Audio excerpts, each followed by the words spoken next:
أعوذ بالله من الشيطان الرجيم بسم الله الرحمن الرحيم اللهم صل على محمد وعلى آل محمد كما صليت على إبراهيم وعلى آل إبراهيم إنك حميد مجيد اللهم بارك على محمد وعلى آل محمد كما باركت على إبراهيم وعلى آل إبراهيم إنك حميد مجيد حمد و ثنا کے بعد میرے بھائیو، محرم الحرام کا مقدس مہینہ ہے۔ نبی پاک صلی اللہ علیہ وسلم کا ارشاد پاک ہے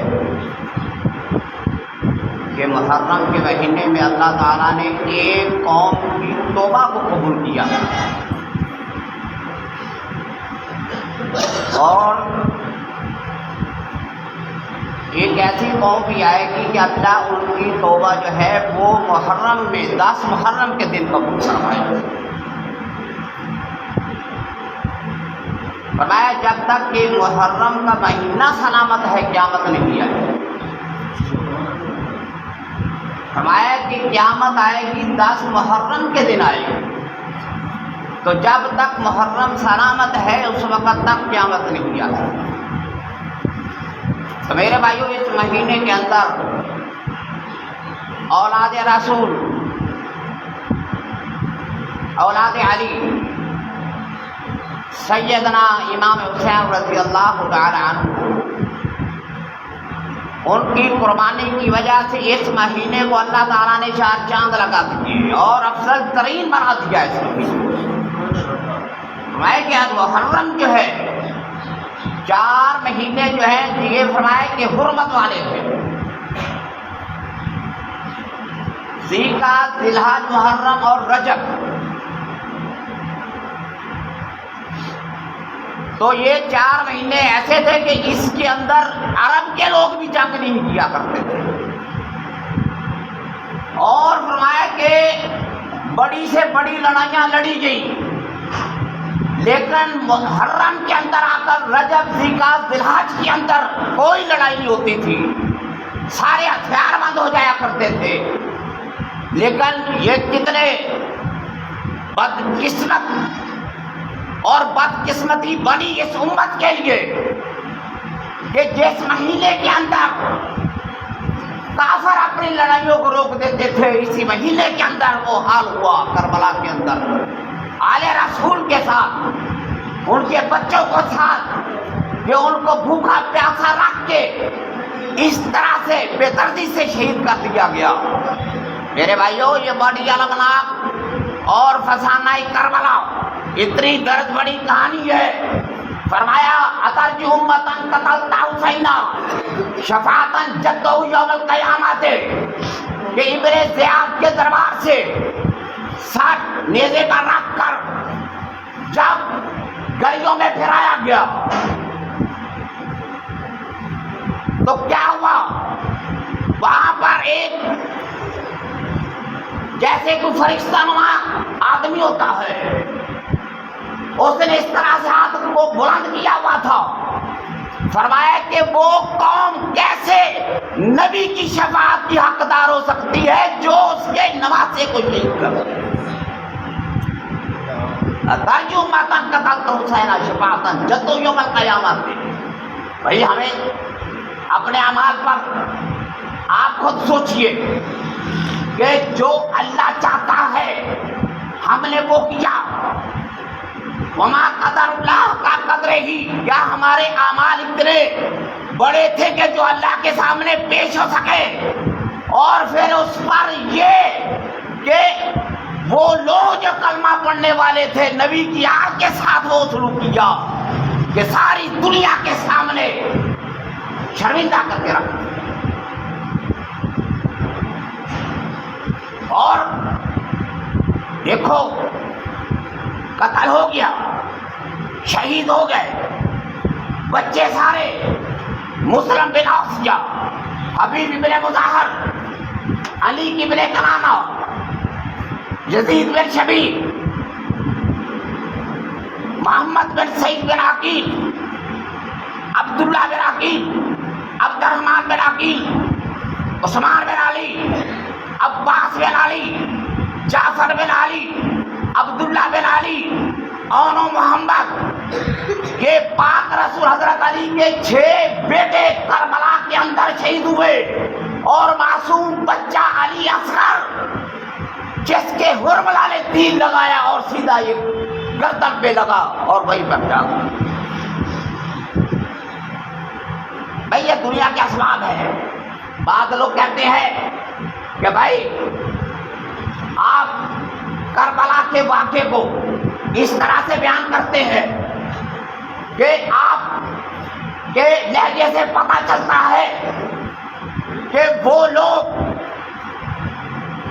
اس طرح سے مارے گئے، یعنی کہ محسوس ہوتا ہے کہ کمزوری دکھائی گئی۔ میرے بھائیوں، میں نے آپ سے پہلے بھی کہا ہے کہ امام حسین خدا کی قسم لڑنے کے لیے نہیں گیا تھا۔ اگر لڑنے کے لیے گیا ہوتا تو خدا کی قسم ایک بھی شخص زندہ بچ کے نہ جاتا۔ کہتے ہیں یہ جو مزاج ہوتے ہیں نا، مزاج ایک بہادری ہوتی ہے، ایک انسان کے اندر لالچ ہوتا ہے، کسی کے اندر اور خوبیاں ہوتی ہیں، لیکن ایک معیار شرافت کا بھی ہوتا ہے، شرافت کا۔ ان کے احباب میں سے ایک آدمی طرح بلادی تھا، اس نے کہا حضرت میں یہ نہیں دیکھ رہا کہ میدان کے اندر یہ لوگ کھڑے ہیں 4000 20,000 کی فوج لے کر۔ اس نے کہا کہ خدا کی قسم میں نے کوفہ کے پہاڑوں کے پیچھے اتنے لشکر دیکھے ہیں فوجوں کے، وہ سارے کے سارے اس وجہ سے ہے کہ حسین کو قتل کرنے کے لیے تیار ہے۔ فرمایا میری مانو، میرے ساتھ چلو، میں آپ کو وادی یمن میں لے چلتا ہوں، وہاں پر ہمارا قبیلہ ہے اور 30,000 بہادر جنگجو ہے، خدا کی قسم کوئی آدمی آپ کی طرف انگل نہیں اٹھا سکے گا۔ لیکن فرمایا ان اللہ بالغ امرہ، پیچھے سے بھی روکنے والے مکہ کے اندر، مدینہ کے اندر، راستے کے اندر بھی، لیکن بھائی بات یہی ہے کہ اللہ کے حکم کو پورا کرنا تھا۔ ان اللہ بالغ امرہ قد جعل اللہ لکل شیء قدرا۔ ایک مزاج بنا، بچے شہید ہوئے، پامالی حرمت کی یہ بڑی بدترین مثال ہے کہ مرنے کے بعد تو دشمنی ختم ہو جاتی ہے، لیکن ان لوگوں نے مرنے کے بعد لاشوں پر گھوڑے دوڑائے۔ نہیں اس سے بڑی بدترین اور کیا پامالی حرمت؟ وہ نبی جس نے پوری امت کو، جس نے پوری انسانیت کو جہنم کی آگ سے بچایا، ان کے خیموں کو آگ لگا دی گئی۔ اِنَّا أَعْطَيْنَاكَ الْكَوْثَرَ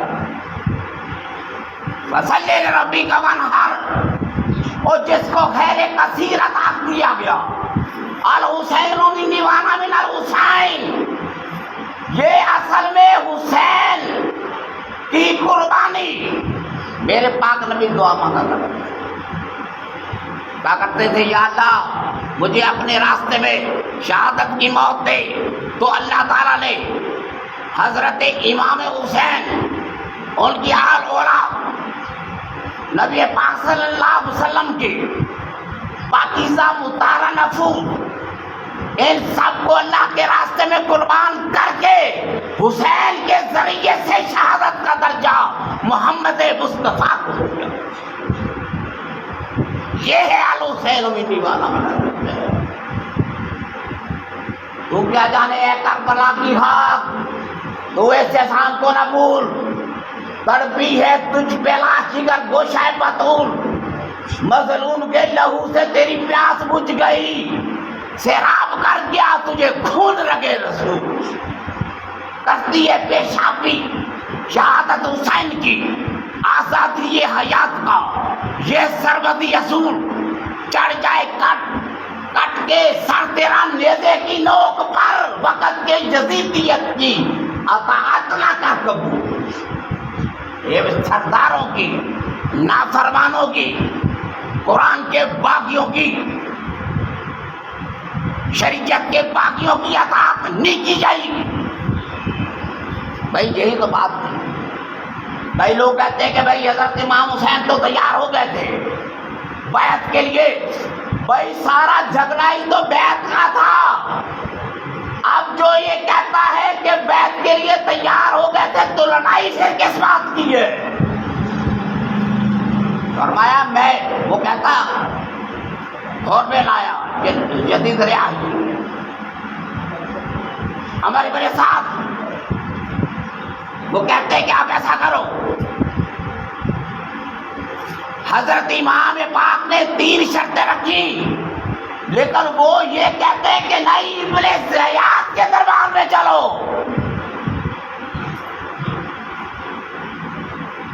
بھائی حسین جیسا مطہر پاکیزہ اور تطہیر کی آیت کے مارے فرمایا کہ میں ان بدماشوں کے ہاتھ میں ہاتھ نہیں دے سکتا. یار وہ کہاں ابن زیاد، کہاں امام حسین، کہاں یزید، کہاں اہل بیت اور اہل بیت کے دشمن. اور ابن زیاد کے دربار کے اندر بی بی زینب نے کہا تھا کہ لوگوں یہ آہو بکا، یہ فریادیں یہ اب کس لیے ہیں؟ دیکھا تو کوفے والے لوگ آہو بکا، چیخو پکار. فرمایا یا اہل کوفہ اتبکونا وتنوہنا عید واللہ فلیضحکوا قلیلا ویبکوا کثیرا. اے کوفہ والو اب روتے کس لیے ہو؟ یہ تو بتلاؤ ہمیں قتل کس لیے کیا ہے؟ خدا کی قسم فلیضحکوا قلیلا ولیبکوا کثیرا. تم ساری زندگی کبھی کھول کر لیں گے ہنسو گے اور روتے رہو گے. فلیضحکوا کثیرا ولیبکوا کثیرا. یہ آہو بقائے تمہاری نہیں میں ختم ہوگی. امام زین العابدین ہے ابن زیاد کے دربار سے نکلے، سر جھکا ہوا تھا. لوگوں نے کہا حضرت اپنے سر کو اٹھائیے، سر کو اٹھاؤ، کیا وجہ ہے؟ امام زین العابدین کہتے ہیں کہ لوگوں میں سر کیسے اٹھاؤں؟ یہ کوفہ والے اور ان کی دیواروں سے مجھے بے وفائی کی بدبو آتی ہے. فرمایا مجھے بدبو آتی ہے دیواروں سے، ان لوگوں سے. عقبہ بن سمان سے کہا، فرمایا شیث بن رابی سے، یزید بن حارث سے، قیس بن شعب سے اور ابن حجاب سے. عقبہ بن عثمان نے کہا تھا، فرمایا امام پاک نے لاؤ وہ تھیلا لے کر آؤ جو انہوں نے خط لکھے. فرمایا اے شیث تو نے خط نہیں لکھا، اے قیس تو نے خط نہیں لکھے ہم کو کہ میرا قبیلہ تمہارے ساتھ ہے. وہ سارے کے سارے مکر گئے، کہنے لگے کون سے خط؟ ہم نے کوئی خط نہیں لکھا. مر گئے، مکر گئے. یہ ہے دنیا کا کمال، یہ ہے جبر، یہ ہے زیادتی. یہ وہ چیز ہے کہ جب اصول شریعت کو توڑ دیا جائے، جب شراب کو عام کر دیا جائے، جب زنا کو عام کر دیا جائے تو ایسے حکمرانوں کے خلاف نکلنا فرض بن جاتا ہے.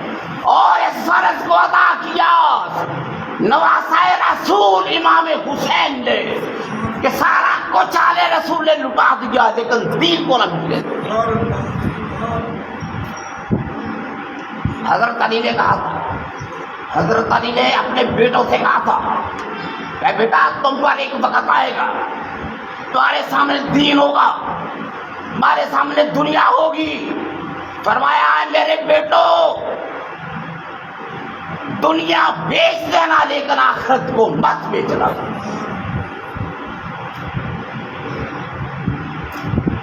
یہ ہے قربانی دینی آسان نہیں ہے. اپنے بچوں کو گھر سے لے کر نکلنا.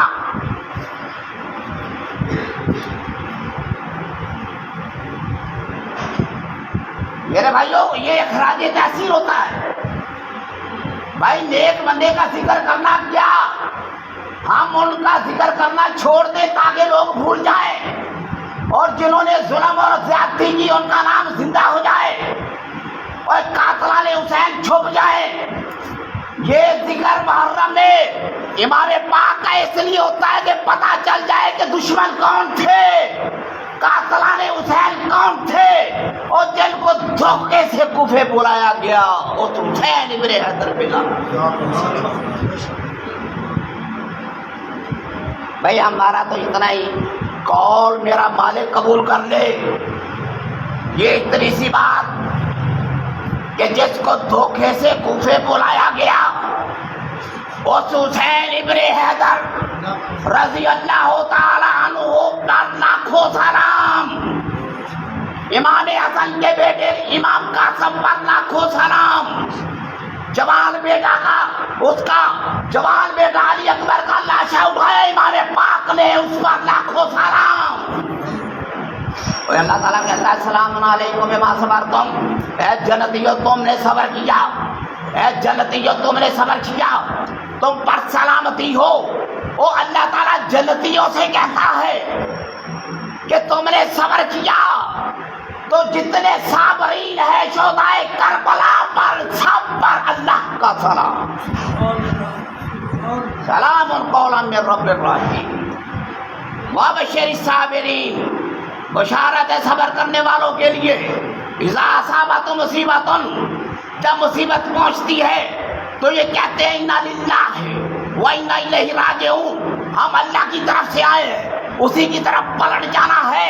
وَلَنَبْلُوَنَّكُمْ, اللہ نے جتنی صفات گرائی بِشَيْءٍ مِنَ الْخَوْفِ, فرمایا کہ اللہ تمہیں آزمائے گا خوف سے, ڈر سے, والجوع بھوک سے, وَنَقْصٍ مِنَ الْأَمْوَالِ مال کی کمی کی وجہ سے, اولاد کی کمی کی وجہ سے, وَالْأَنفُسِ بیماریوں کی وجہ سے, اور نفس کے اندر خرابیاں انسان میں بن جائے تکالیف مصیبتوں کے ذریعے سے, وہ ثمرات اور ساری جتنی صفات اللہ تعالیٰ نے اس آیت کے اندر بیان کی, اور اس کی سب سے بڑی تشریح نام حسین پاک ہے. وَنَقْصٍ مِنَ الْأَمْوَالِ وَالْأَنفُسِ وَالثَّمَرَاتِ. مجھے بتلاؤ امام پاک, ان کے حواری, ان کے صحابہ, ان کے اہل بیت, اللہ تعالیٰ نے آزمایا ان کو, اور دنیا والوں کو اللہ کا میں آزماؤں گا, بھوک سے آزماؤں گا ان کو, خوف سے آزماؤں گا, مال کی کمی کی وجہ سے, اور جتنی صفات ہے سب پر حسین پورا اترا. اور اللہ فرماتے ہیں اولئک علیہم صلوات من ربہم, ان پر میری صلوات ہے محمد پر, آل محمد پر. اولئک علیہم صلوات ان اللہ وملائکتہ یصلون علی النبی یا ایھا الذین آمنوا صلوا علیہ وسلموا تسلیما. بھائی ضرور تم پر کیوں نہیں پڑھا جاتا, تمہارے سرداروں پر کیوں نہیں پڑھا جاتا, تمہارے ایم ایل اے پر کیوں نہیں پڑھا جاتا, تمہارے ایم پی اے پر کیوں نہیں پڑھا جاتا, اور جن کا خون کربلا کے میدان میں بہہ گیا. سلام پڑھا جائے گا تو اس محمد پر, اس کی آل پر پڑھا جائے گا جنہوں نے اقامت دین کے لیے سب کچھ قربان کر دیا. سلام ہے حسین پر, سلام ہے چھوٹے سے علی اصغر پر, سلام لاکھوں کروڑوں سلام امام زین العابدین, بی بی پاک سیدہ زینب پر کہ رات کو قطیبہ علیہ السلام کہتے ہیں میں گزرا امام حسین کے خیمے سے, وہ پڑھ رہے تھے لا یحسبن الذین کفروا انما نملی لهم لیحبطوا اعمالهم. یہ خیال مت کرے کافر کہ اللہ ان کو دین دے رہا ہے، ما کان اللہ لیذر المؤمنین علی ما انتم علیہ حتی یمیز الخبیث من الطیب، اللہ کہتا ہے کہ میں ناپاک اور پاک لوگوں کو الگ کروں گا۔ خدا کی قسم اس رات کو بھی امام پاک تلاوت کرتے ہیں جب کہ قیامت کا سما امام حسین کے سامنے تھا۔ تو بھائی جو ساتھی بنے امام پاک کے وہ تھے پاک، اور جنہوں نے قتل کیا، مشورہ دیا، اسلحہ استعمال کیا، اللہ تعالیٰ سبھی کو ناپاک کہتا۔ بھائی یہی بات ہے، ہم اعتبار سے، کریکٹر کے اعتبار سے، بھائی دین کے لیے جنگ تھی، قرآن کے لیے جنگ تھی، کس لیے تھی؟ مقاصد دین کے لیے جنگ تھی، اللہ اور اس کے رسول کی اطاعت کے لیے جنگ تھی۔ تو اب جو شخص حسینی ہے اسے نمازی ہونا چاہیے، جو حسینی ہے اسے شرابی نہیں ہونا چاہیے، جو حسینی ہے اوے اللہ کے بندے، او اتنا بڑا مقدس پاک خون جو کربلا میں بہہ گیا اس کی تھوڑی سی تو لاج رکھ لے۔ تیرے ہاتھوں میں یہ سلگتے ہوئے جام شراب کے، یہ تیری رات کی رنگینیاں کیا کہتی ہے، اور فرشتے کیا سوچتے ہوں گے؟ نعرے حسین کے لگاتے ہو، سودا یزید کی دکان سے خریدتے ہو جا۔ یہی بات ہے نا بھائی، حسینیت خدا کی قسم، حسینیت قرآن کا نام ہے، حسینیت محمد کا نام ہے، حسینیت شیطان سے بھاگنے کا نام ہے، حسینیت مقاصد دین کو پورا کرنے کا نام ہے۔ اوے وہ لوگ ایسے نہیں تھے رونے پٹنے والے، نہیں، اللہ کے راستے میں انہوں نے قربانیاں دی۔ جعفر طیار کے جنگ کے اندر بازو کاٹ دیے گئے، امیر حمزہ کا مسئلہ کر دیا گیا، جنگ بدر کے اندر بڑے صحابہ اکرام شہید ہو گئے۔ تو میرے بھائیوں وہ لوگ ایسے نہیں تھے کہ اللہ کے راستے میں جان دینے کے بعد پچھتا رہے ہو، نہیں، بلکہ وہ کہتے الحمدللہ، جیسے فرمایا تھا علی اصغر کا خون کا فوارہ نکلا، امام پاک نے چلو بھر کے آسمان کی طرف خون کو پھینکا اور کہا اے اللہ یہ تو ایک علی اصغر ہے، اگر خدا کی قسم میرے 1000 بھی علی اصغر ہوتے تیرے راستے میں قربان کر۔ سلام ان پاک لوگوں پر جنہوں نے اللہ کے راستے میں، سلام ان لوگوں پر جنہوں نے سفر طے کیے، مصیبتیں دیکھی۔ اور بھائی ابن زیاد نے 1750 میل کا سفر یزید تنگ و تاریک گلیوں میں، پہاڑی علاقوں میں وہ طے کیا۔ پھر یزید کے دربار کے اندر جو کچھ مکالمہ ہوا بھائی ان سب پر امام حسین، آل حسین، آل محمد سچے نکلے، اور ان کے جتنے بھی مخالف تھے سب باغی۔ باغی حسین نہیں ہے، بلکہ جو حسین کو باغی کہتا ہے وہ سب سے بڑا باغی ہے۔ آپ کہتے ہیں کہ امامت نہیں ملی، آپ کہتے ہیں امیر المومن یزید نہیں، امام پاک کا وہ جذبہ، وہ قربانی، سارا کچھ قربان کر دینا، اور اس سے بڑھ کر امیر المومنین امام المسلمین اور کون ہو سکتا ہے؟ سلام ہو امام المسلمین، امام المتقین، جگر گوشہ بطول سیدنا امام حسین، سلام علیکم علیکم بما صبرتم فنعم عقبی الدار، انا للہ و انا الیہ راجعون، اولئک علیہم صلوات من ربہم ورحمۃ واولئک